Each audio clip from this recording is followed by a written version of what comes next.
राधे राधे जी सभी को। आज हम करने जा रहे हैं कार्तिक मास का अध्याय 20।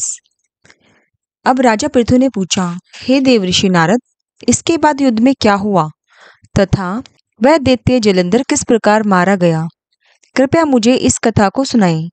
नारद जी बोले, जब गिरिजा वहां से अदृश्य हो गई, गंधर्वी माया भी विलीन हो गई, तब भगवान चैतन्य हो गए। उन्होंने लौकिकता व्यक्त करते हुए बड़ा क्रोध किया और जलंधर से युद्ध करने लगे। जलंधर शंकर के बाणों को काटने लगा, परंतु जब काट न सका तब उसने उसे मोहित करने के लिए माया की पार्वती का निर्माण कर अपने रथ के पीछे बांध दिया।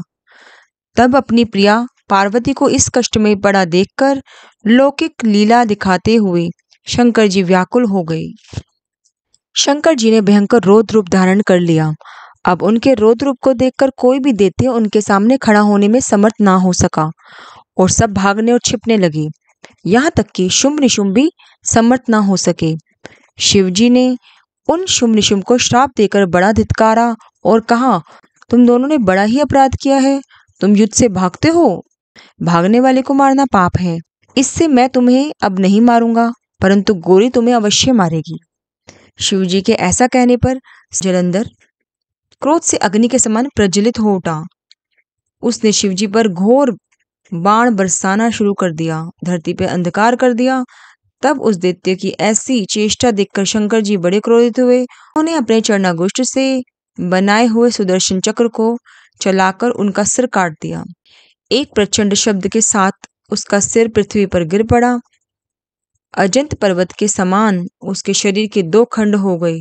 उसके रुधिर से संग्राम भूमि व्याप्त हो गई। शिव आज्ञा से उसका रक्त और मांस महारौरव में जाकर रक्त का कुंड हो गया तथा उसके शरीर का तेज निकलकर शंकर जी में वैसे ही प्रवेश कर गया जैसे कि वृंदा का तेज गौरी के शरीर में प्रविष्ट हुआ था। जलंधर को मरा देख देवता और सब गंधर्व प्रसन्न हो गए।